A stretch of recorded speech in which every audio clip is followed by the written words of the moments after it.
So your hair isn't growing anymore, and it's your fault. You've hit a plateau, you're not seeing any progress, you're wondering if it's your genetics because that's the only excuse you could come up with. Don't worry, if you're in this situation, I got some tips that are definitely going to help you out. But before we get started, if you've been growing out your hair for a while and you need a little bit of extra help, I got a free hair routine template taking you through day 1 to day 7 of managing your curls. It's completely free. The link will be down below in the description. Go and get it. On average, your hair grows half an inch every single month. For African Americans, that is around the range of 0.33 inches every single month. But regardless, your hair is growing. So if you've hit a plateau and you're not genetically inferior, then your problem likely lies with length retention. Basically, you're breaking off the ends of your hair faster than they can grow. First tip, only touch, style, manipulate your hair when it's wet. Like, I'm willing to die on this hill, okay? If you have to detangle your hair, if you are washing your hair, if you are styling your hair, you're doing anything to it, your hair should be damp first. Even if it's something as simple as you're just fixing it up or shaking it, never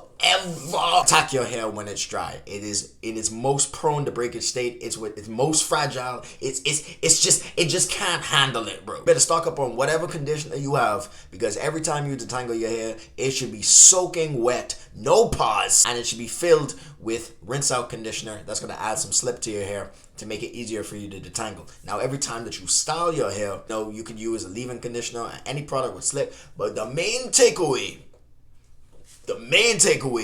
is that your hair should always be damp. It should never be dry whenever you're styling it. Tip number 2, wash your hair once a week. It's no surprise that wash day is a very strenuous process. Yeah, you didn't know I knew that word. There's a lot that's being done, from detangling your hair to styling your hair to shampooing your hair. Usually on that day, you're gonna experience some breakage no matter how careful you are with your hair. So we want to spread out the time in between wash days, because you don't even need to wash your hair that often. So you should only be going through this process once a week. And if you're moisturizing your hair effectively, then you won't need to wash your hair more than that. But it's not only just because of breakage. You see, when you're washing your hair, right, especially if you're using shampoo, it's going to strip your hair of its natural oils, notably sebum, which is responsible for keeping your scalp and hair moisturized. So if you're washing your hair multiple times a week, I'm sorry, but it's your fault. You are beating up your hair. You are ganging up on your hair multiple times.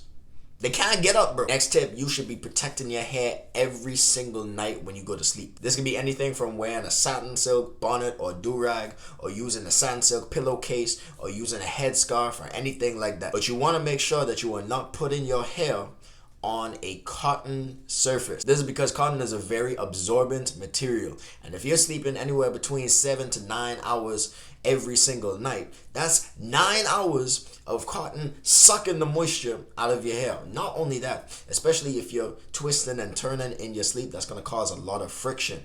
And dry hair in combination with a bunch of friction means breakage, okay? Quick maths. So this satin or silk material is going to create a barrier between the cotton and your hair, which is going to help reduce friction, reduce breakage, and reduce the overall dryness of your hair. Next tip, abuse protective styles. I've said this before, but protective styles are basically the GOAT of hair growth, okay? It's a time skip, essentially, right? So you put your hair in braids or twists, or whatever style that counts as a protective style. You keep that in your hair for at least a month, at least 2 to 6 weeks. If you keep it in for that amount of time, I guarantee you're going to see a difference between your hair's length from when you put that style in to when you took it out. This is because protective styles help by reducing manipulation and tucking away the ends of your hair. So this makes it harder for the ends of your hair to snap off and for you to lose that progress when it comes to growing out your hair during your hair journey. But not only does it reduce manipulation, but it reduces the need for maintenance,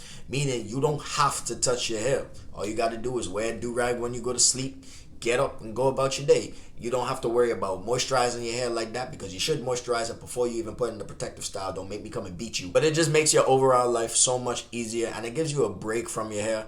Trust me, I love my afro hair. I love having it in a curly state. I think it's fire. I think it's a cool style. But sometimes I just don't be about that life, bro. Next tip, always start detangling from the ends of your hair first and work your way up to the root. I know there are a ton of you guys in this video right now, watching this video, who only detangle your hair with a pick. And you start, and then you just rip straight through it like you ain't got no home training. From now on, every time you detangle your hair, you should be starting from the ends of your hair, right? So you should already have the conditioner in there. You should already have the water in there. Your hair is soaking wet at this point, right? You want to start from the ends and work your way up. Do not ever in your life, if I catch you doing this, I call in the police. Don't you ever start from the roots of your hair and try and just pull straight through the knots. You will be tearing out a bunch of hair and basically your hair won't grow. And it's your fault, dummy. Next tip, use curly hair routines instead of leaving your hair out in an afro. Before we get the Black Panthers in the chat saying, my afro is my natural hair, who are you to tell me what style to put my hair in? You're done. Doing a curly hair routine is just showing off your natural curls. It's capturing your natural curl pattern and it keeps it in a defined shape, which makes it easier for you to maintain throughout the week. So instead of having your hair in an afro where you have to worry about the shape of it, having to pick it out, having to make sure it's detangled to get that perfect volume all the way around, you can curl your hair one time in the week and basically preserve that shape for longer. I mean, look at my hair right now. I did this at least a week ago. This is honestly a goated style. It makes you look different, and if your parents don't let you get protective styles like braids and twists like that, this is like a healthy medium in between that. Now that you know how to get out of a plateau when it comes to your hair journey, it's time to transform your body as well. So I want you to watch this video next where I go over how I transform my body in less than a year. So if you're trying to get in shape, max out your stats, go watch that video. That's all for me, and I'll see you guys in the next video.